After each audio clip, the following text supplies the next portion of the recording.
दोस्तों स्वागत करता हूं आप सभी का एक बार फिर से अपने इस YouTube चैनल पर। आज के इस वीडियो में हम बात करने वाले हैं कि यदि आप अपना अथवा अपने फैमिली मेंबर में किसी का भी यदि इनकम सर्टिफिकेट बनाना चाहते हैं तो आज का ये वीडियो देखने के बाद आप आसानी पूर्वक इनकम सर्टिफिकेट अप्लाई कर सकते हैं। तो दोस्तों किस प्रकार से आप अपना इनकम सर्टिफिकेट अप्लाई करेंगे, उसके लिए कौन सी साइट है, कहाँ पे किस पोर्टल पे आपको जाना होगा, सारी जानकारी आज की इस वीडियो में हम आपको बताने वाले हैं।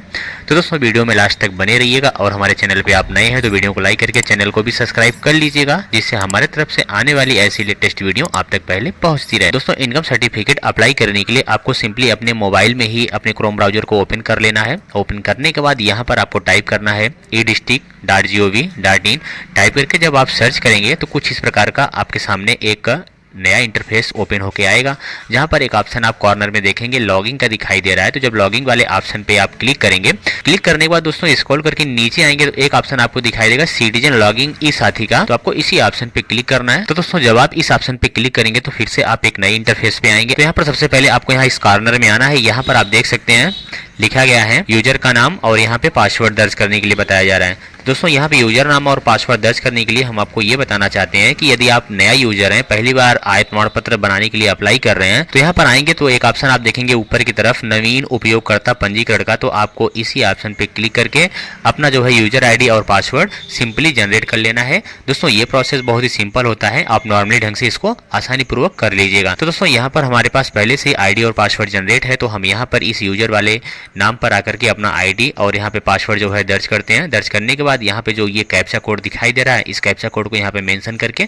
सबमिट वाले ऑप्शन पे क्लिक कर देते हैं। सबमिट वाले ऑप्शन पे क्लिक करने के बाद यहाँ पे आप देखेंगे फिर से आप एक नए इंटरफेस पे आएंगे। तो यहाँ पे आपके सामने कुछ इस तरीके का एक नया इंटरफेस ओपन होके आ जाएगा। जहाँ पे दोस्तों आप नीचे आएंगे तो यहाँ देखेंगे एक ऑप्शन आपको दिखाई दे रहा है आय प्रमाण पत्र का। तो आपको अपना आय प्रमाण पत्र अप्लाई करना है। तो जो ये वाला लिंक दिखाई दे रहा है आय प्रमाण पत्र वाला, तो आपको इसी लिंक पे जो है क्लिक करके, तो जैसे ही आप उस लिंक पे क्लिक करेंगे तो आप देखेंगे यहाँ पर नया इंटरफेस आपके सामने ओपन होकर के दोबारा आ जाता है। तो यहाँ पर दोस्तों सबसे पहले आय प्रमाण पत्र अपना अप्लाई करने से पहले आपको अपना आधार कार्ड मेंशन करके यहाँ इस कैप्चा को फिट करके सबमिट वाले ऑप्शन पे क्लिक करना होगा। तो जैसे आप सबमिट वाले ऑप्शन पे क्लिक करेंगे तो आधार से लिंक मोबाइल नंबर पे एक ओटीपी जाएगा। उस ओटीपी को यहाँ पर वेरिफिकेशन के रूप में दर्ज करना होता है। तो दोस्तों ओटीपी को मेंशन करके यहाँ पे हम सबमिट वाले ऑप्शन पे जैसे क्लिक करते हैं तो आप यहाँ देखेंगे कि आय प्रमाण पत्र का जो आवेदन पत्र होता है वो सिंपल ढंग से ओपन होकर के यहाँ आ जाता है, जिसको बारी बारी से हमें कंप्लीटली यहाँ पर इस फॉर्म को भरना होता है। दोस्तों यहाँ पर जो कैंडिडेट का नाम हिंदी में और इंग्लिश में जो नाम होता है ये ऑटोमेटिकली आधार कार्ड के द्वारा फैच करके यहाँ पर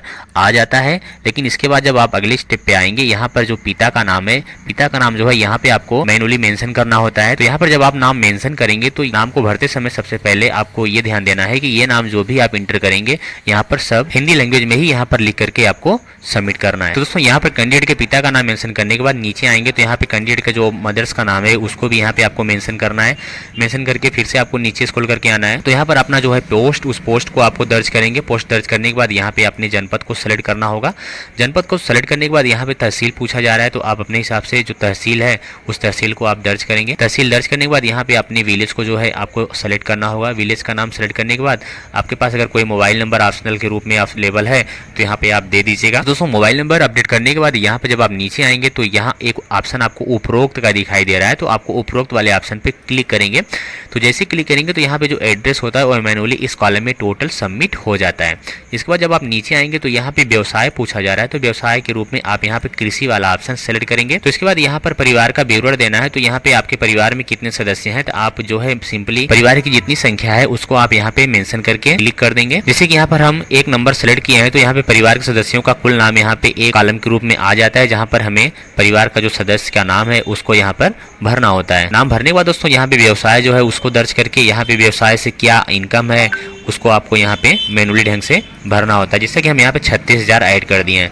इसके बाद यहाँ पे जब नीचे आएंगे तो फिर आप कुछ कॉलम यहाँ पे देखेंगे, सारे ऑप्शन को छोड़ दीजिए। यहाँ पे एक ऑप्शन और दिखाई दे रहा है आय रुपए में, तो इस ऑप्शन पे आपको भी 36,000 दोबारा मेंशन करके सबमिट कर देना है। फिर स्क्रॉल करके नीचे आएंगे तो नीचे आने के बाद यहाँ पे दोस्तों आप देख सकते हैं एक ऑप्शन और दिखाई दे रहा है प्रमाण पत्र बनवाने का क्या कारण है। तो जब आप विकल्प वाले ऑप्शन पे सेलेक्ट करेंगे तो यहाँ पे कुछ ऑप्शन मैनुअली ढंग से ओपन होकर के आ जाता है, जैसे शिक्षण संस्थान में प्रवेश हेतु की छात्रवृत्ति हेतु अथवा और कोई रीजन है। तो आप अन्य वाले ऑप्शन पे क्लिक करके आप अपने हिसाब से उस रीजन को यहाँ पे एडिट करके लिख लीजिएगा। तो यहाँ पे हम छात्रवृत्ति के लिए अप्लाई कर रहे हैं तो छात्रवृत्ति वाला ऑप्शन सेलेक्ट करते हैं। इसके बाद नीचे आएंगे। अब नीचे आने के बाद यहाँ पर अटैचमेंट टाइटल का एक ऑप्शन आपके सामने दिखाई दे रहा है। तो जब आप इस ऑप्शन पे क्लिक करेंगे तो सबसे पहले यहाँ पे आप देख सकते हैं कुछ डॉक्यूमेंट्स यहाँ पे मैनुअली ढंग से अपलोड करना होता है। तो सबसे पहले आपको अपना जो फोटो है उस फोटो को अपलोड करना है। तो फोटो वाले ऑप्शन पे क्लिक करके आप यदि जो है आधार कार्ड की छाया प्रति यदि अपलोड करना चाहते हैं तो इस आधार वाले ऑप्शन पे आपको क्लिक करके आधार कार्ड की छाया प्रति अपलोड कर दीजिएगा। यदि मैनुअली ढंग से दूसरा कोई फोटो अपलोड करना चाहते हैं तो चूज फाइल वाले ऑप्शन पे आकर के अपना जो नया न्यू सेलेक्ट फोटो है उस फोटो को आप यहाँ अपलोड करके सबमिट कर दीजिएगा। तो दोस्तों यहाँ पर हम आधार कार्ड का ही फोटो अपलोड करना चाहते हैं तो आधार वाले ऑप्शन पे क्लिक कर देते हैं। तो नीचे आप देख सकते हैं यहाँ पे हमारा फोटो अपलोड हो चुका है। अब इसके बाद जब आप फिर से अगले डॉक्यूमेंट्स को अपलोड करना चाहेंगे तो उसके लिए फिर से आपको अटैचमेंट टाइटल वाले ऑप्शन पे आना है। इसके बाद एक स्व प्रमाणित घोषणा पत्र होता है, उसको आपको मैनुअली ढंग से भर करके यहाँ पे अपलोड करना होता है। उसका क्या प्रारूप होता है, किस ढंग का होता है दोस्तों, तो यहाँ पर आप स्क्रीन पे देख सकते हैं। इस तरीके से आपको कंप्लीटली इस सेल्फ डिक्लेरेशन फार्म को भर करके यहाँ पे आपको अपलोड करना होगा।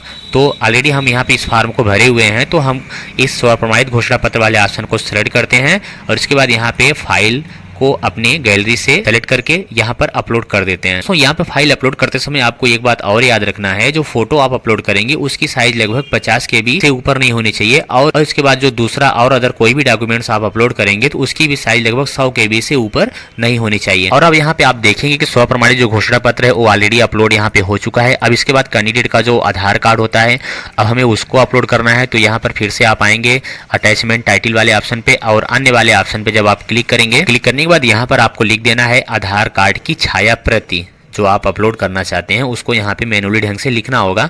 तो चलिए हम यहाँ पे पहले लिख के आपको बता देते हैं। तो जैसा कि आप देख सकते हैं यहाँ पर हम लिख चुके हैं आधार कार्ड की छाया प्रति। तो आधार कार्ड की छाया प्रति अब हमें यहाँ पे अपलोड करना है। तो अब हम नीचे आएंगे तो चूज फाइल वाले ऑप्शन पे क्लिक करके यहाँ से गैलरी के द्वारा अपने आधार कार्ड की जो फाइल हम बना के रखे हुए हैं उसको यहाँ पे अपलोड कर देते हैं। तो अब दोस्तों यहाँ पे आप देख सकते हैं हमारा जो आधार कार्ड की छाया प्रति है वो भी अपलोड हो चुकी है, फोटो भी अपलोड हो चुका है। इसके बाद सेल्फ डिक्लेरेशन जो फॉर्म था वो भी अपलोड हो चुका है। तो इतना अपलोड करने के बाद आपको स्क्रॉल करके फिर से नीचे आना है और नीचे आने के बाद यहाँ पर दर्ज करे वाले ऑप्शन पे आपको क्लिक कर देना है। तो क्लिक करने के बाद दोस्तों आप यहाँ पे देख सकते हैं जो आवेदन पत्र का प्रारूप है वो कंप्लीटली सबमिट होकर के आ जाता है और इसके बाद आपको एक आवेदन नंबर भी यहाँ पर मिल जाता है। तो इस आवेदन नंबर को आपको नोट करके रख लेना है और इसके बाद जब स्क्रॉल करके फिर आप नीचे आएंगे तो नीचे आने के बाद यहाँ पे आप देखेंगे एक ऑप्शन आपको दिखाई दे रहा है सेवा शुल्क भुगतान के लिए। यहाँ क्लिक करें तो दोस्तों यहाँ पर जब आप आय प्रमाण पत्र अप्लाई करने लगेंगे तो वहां पर कुछ फीस पे करना होता है। तो फीस पे करने के लिए जब आप इस ऑप्शन पे क्लिक करेंगे तो क्लिक करने के बाद दोस्तों आप फिर से एक नए पेज पे आएंगे। नए पेज पे आने के बाद फिर से आपको इस सबमिट वाले ऑप्शन पे दोबारा क्लिक करना है। तो क्लिक करने के बाद आप नीचे देखेंगे तो यहाँ पर आप देख सकते हैं कुछ अमाउंट आपको पेड करने के लिए कहा जा रहा है। जैसे यहाँ पे दिखाया जा रहा है कि amount to be paid 15 rupees. तो आपको 15 रुपए की यहाँ पे राशि जो है ये पे करनी है। तो प्रोसीड विथ पेमेंट वाले ऑप्शन पे आपको क्लिक कर देना है। तो उस ऑप्शन पे क्लिक करने के बाद आप यहाँ देखेंगे ढेर सारे ऑप्शन आपके पास पेमेंट के आ जाते हैं ओपन होकर के। तो आपको सिंपली ढंग से यहाँ पे अपने हिसाब से जो भी है डेबिट कार्ड के द्वारा, नेट बैंकिंग के द्वारा या QR स्कैनर यदि आपके पास अवेलेबल है तो उसके द्वारा आप यहाँ पे अपलोड कर सकते हैं। तो यहाँ पर सिंपली हम QR ही ऑप्शन को सेलेक्ट करते हैं और सेलेक्ट करने के बाद यहाँ पर इस कैप्चा को ओपन करके हम सिंपली ढंग से पेमेंट कंप्लीटली कर देते हैं। तो दोस्तों सिंपली पेमेंट कंप्लीट करने के बाद जब फिर से आप यहाँ पर आय प्रमाण पत्र का जो मेन ऑफिशियल साइट है उसके अंदर जब आप आएंगे तो यहाँ पर आप देखेंगे एक ऑप्शन आपको दिखाई देगा आवेदन प्रिंट करेगा। तो आप यहाँ से अपना आवेदन जो है उसको प्रिंट कर लीजिएगा और इसके साथ ही जब आपका आवेदन आ जाएगा तो यहाँ पे आप देख सकते हैं निस्तारित आवेदन का एक ऑप्शन आपको दिखाई दे रहा है। तो इस ऑप्शन पे क्लिक करके आप अपने आवेदन को सिंपली ढंग से देख सकते हैं कि हमारा आवेदन कंप्लीट हुआ है कि नहीं हुआ है। और इसके साथ ही यदि आप अपना आवेदन जो है डाउनलोड करना चाहते हैं तो इसी वाले ऑप्शन पे आकर के निस्तारित आवेदन वाले ऑप्शन पे आकर के अपने इनकम सर्टिफिकेट को आसानी पूर्वक आप डाउनलोड भी कर सकते हैं। तो दोस्तों अप्लाई करने के बाद लगभग ये डॉक्यूमेंट्स सिंपली ढंग से 1 हफ्ते के अंदर अप्रूवल होके आ जाता है और आने के बाद फिर से आपको यहाँ पर इसी साइड पे आकर के हमारे बताए गए नियम के द्वारा आप अपना डॉक्यूमेंट्स डाउनलोड कर लीजिएगा। तो दोस्तों आशा करता हूँ हमारी ये जानकारी आपको अच्छे ढंग से समझ में आ गई होगी कैसे किस तरीके से आप अपना भी इनकम सर्टिफिकेट आसानी पूर्वक इस पोर्टल के माध्यम से